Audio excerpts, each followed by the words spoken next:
ഉൽപ്പത്തിയുടെ പുസ്തകത്തിൽ നിന്നുള്ള വായന. അധ്യായം 18. ദൈവം സന്ദർശിക്കുന്നു. മാമ്രയുടെ ഓക്കുമരത്തോപ്പിന് സമീപം കർത്താവ് അബ്രാഹത്തിന് പ്രത്യക്ഷനായി.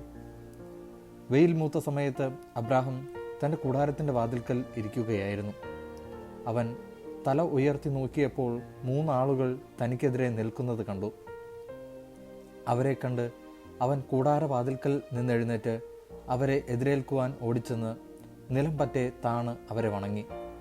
അവൻ പറഞ്ഞു, യജമാനെ, അങ്ങ് എന്നിൽ സംപ്രീതനെങ്കിൽ അങ്ങയുടെ ദാസനെ കടന്നു പോകരുതേ. കാലു കഴുകാൻ കുറച്ച് വെള്ളം കൊണ്ടുവരട്ടെ. മരത്തണലിരുന്ന് വിശ്രമിക്കുക. നിങ്ങൾ ഈ ദാസന്റെ അടുക്കൽ വന്ന നിലയ്ക്ക് ഞാൻ കുറെ അപ്പം കൊണ്ടുവരാം. വിശപ്പടക്കിയിട്ട് യാത്ര തുടരാം. നീ പറഞ്ഞതുപോലെ ചെയ്യുക എന്നവർ പറഞ്ഞു.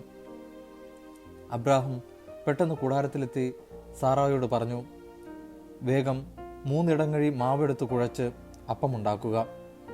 അവൻ ഓടിച്ചെന്ന് കാലിക്കൂടത്തിൽ നിന്ന് കൊഴുത്ത ഒരു ഇളം കാളക്കുട്ടിയെ പിടിച്ചു വേലക്കാരനെ ഏൽപ്പിച്ചു. ഉടനെ അവൻ അത് പാകം ചെയ്യുവാൻ തുടങ്ങി. അബ്രാഹം വെണ്ണയും പാലും പാകം ചെയ്ത മൂരിയിറച്ചിയും അവരുടെ മുമ്പിൽ വിളമ്പി. അവർ ഭക്ഷിച്ചു കൊണ്ടിരിക്കെ അവൻ മരത്തണലിൽ അവരെ പരിചരിച്ചു കൊണ്ടിരുന്നു. അവർ അവനോട് ചോദിച്ചു, നിന്റെ ഭാര്യ സാറ എവിടെ? കൂടാരത്തിലുണ്ട് എന്നവൻ മറുപടി പറഞ്ഞു. കർത്താവ് പറഞ്ഞു, വസന്തത്തിൽ ഞാൻ തീർച്ചയായും തിരികെ വരും. അപ്പോൾ നിന്റെ ഭാര്യ സാറായിക്ക് ഒരു മകനുണ്ടായിരിക്കും. അവൻ്റെ പിറകിൽ കൂടാരവാതിൽക്കൽ നിന്ന് സാറ ഇത് കേൾക്കുന്നുണ്ടായിരുന്നു. അബ്രാഹവും സാറായും വൃദ്ധരായിരുന്നു. അവൾക്ക് ഗർഭധാരണം പ്രായം കഴിഞ്ഞിരുന്നു. അതിനാൽ സാറ ഉള്ളിൽ ചിരിച്ചുകൊണ്ട് പറഞ്ഞു, എനിക്ക് പ്രായമേറെയായി, ഭർത്താവും വൃദ്ധനായി, എനിക്കിനി സന്താന സൗഭാഗ്യമുണ്ടാകുമോ? കർത്താവ് അബ്രാഹത്തോട് ചോദിച്ചു, വൃദ്ധയായ തനിക്കിനി കുഞ്ഞുണ്ടാകുമോ എന്ന് ചോദിച്ചു. സാറ ചിരിച്ചതെന്തുകൊണ്ട്?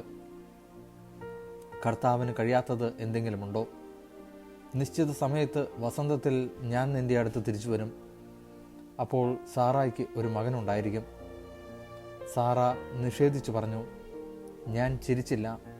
എന്തെന്നാൽ അവൾ ഭയപ്പെട്ടു. അവിടുന്ന് പറഞ്ഞു, അല്ല, നീ ചിരിക്കുക തന്നെ ചെയ്തു. Sodom Gomorrah. അവർ അവിടെ നിന്ന് എഴുന്നേറ്റ് സോദോമിന് നേരെ തിരിച്ചു. വഴിയിലെത്തുന്നതുവരെ അബ്രാഹം അവരെ അനുയാത്ര ചെയ്തു. കർത്താവ് ആലോചിച്ചു, അബ്രാഹം മഹത്വം ശക്തനുമായ ഒരു ജനതയായി തീരുമെന്നും ഭൂമിയിലെ ജനപദങ്ങളെല്ലാം അവനിലൂടെ അനുഗ്രഹിക്കപ്പെടുമെന്നും അറിഞ്ഞിരിക്കെ ഞാൻ ചെയ്യാൻ പോകുന്ന കാര്യം അവനിൽ നിന്ന് മറച്ചുവെക്കണമോ? ഞാൻ അവനെ തിരഞ്ഞെടുത്തിരിക്കുന്നത് നീതിയും ന്യായവും പ്രവർത്തിച്ച കർത്താവിൻ്റെ വഴിയിലൂടെ നടക്കാൻ തൻ്റെ മക്കളോടും പിൻവർക്കാരോടും അവൻ കൽപ്പിക്കുന്നതിനും അങ്ങനെ കർത്താവ് അവനോട് ചെയ്ത വാഗ്ദാനം പൂർത്തിയാകുന്നതിനും വേണ്ടിയാണ്. കർത്താവ് പറഞ്ഞു, സോദോമിനും ഗൊമോറായ്ക്കും എതിരെയുള്ള മുറവിളി വളരെ വലുതാണ്. അവരുടെ പാപം ഗുരുതരവുമാണ്. അതിനാൽ അവരുടെ പ്രവൃത്തികൾ എൻ്റെ സന്നിധിയിലെത്തിയിട്ടുള്ള വിലാപങ്ങളെ സാധൂകരിക്കുന്നതോ ഇല്ലയോ എന്നറിയാൻ ഞാൻ അവിടം വരെ പോവുകയാണ്. അവർ അവിടെ നിന്ന് സോദോമിന് നേരെ നടന്നു. അബ്രാഹം അപ്പോഴും കർത്താവിൻ്റെ മുമ്പിൽ തന്നെ നിന്നു. അബ്രാഹം അവിടുത്തെ സമീപിച്ച് ചോദിച്ചു, ദുഷ്ടന്മാരോടൊപ്പം നീതിമാന്മാരെയും അങ്ങ് നശിപ്പിക്കുമോ? നഗരത്തിൽ 50 നീതിമാന്മാരുണ്ടെങ്കിൽ അങ്ങ് അതിനെ നശിപ്പിച്ചു കളയുമോ? അവരെ പ്രതി ആ സ്ഥലത്തെ ശിക്ഷയിൽ നിന്ന് ഒഴിവാക്കില്ലേ? ദുഷ്ടന്മാരോടൊപ്പം നീതിമാന്മാരെയും സംഹരിക്കുക, അത് അങ്ങിൽ നിന്ന് ഉണ്ടാകാതിരിക്കട്ടെ. ദുഷ്ടന്മാരുടെ ഗതി തന്നെ നീതിമാന്മാർക്കും സംഭവിക്കാതിരിക്കട്ടെ. ഭൂമി മുഴുവൻ്റെയും വിധികർത്താവ് നീതി പ്രവർത്തിക്കാതിരിക്കുമോ? കർത്താവ് അരുളി ചെയ്തു, സോദോം നഗരത്തിൽ 50 നീതിമാന്മാരെ ഞാൻ കണ്ടെത്തുന്ന പക്ഷം അവരെ പ്രതി ഞാൻ ആ സ്ഥലത്തോട് മുഴുവൻ ക്ഷമിക്കും. അബ്രാഹം വീണ്ടും പറഞ്ഞു, പൊടിയും ചാരവുമായ ഞാൻ കർത്താവിനോട് സംസാരിക്കുവാൻ തുനിഞ്ഞല്ലോ. നീതിമാന്മാർ 50-ന് 5 കുറവെന്ന് വന്നാലോ?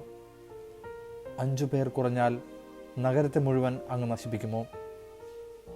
അവിടുന്ന് പറഞ്ഞു, 45 പേരെ കണ്ടെത്തിയാൽ ഞാൻ അതിനെ നശിപ്പിക്കുകയില്ല.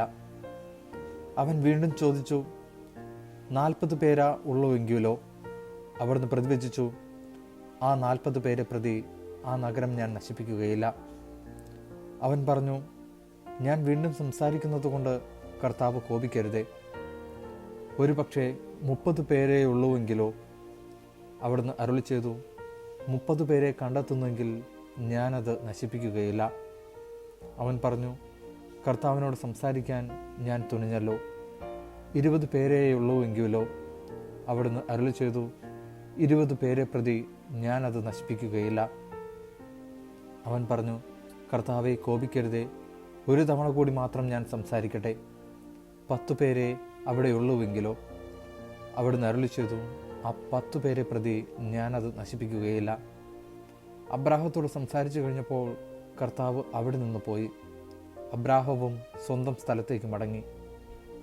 ദൈവവചനമാണ് നാം കേട്ടത്.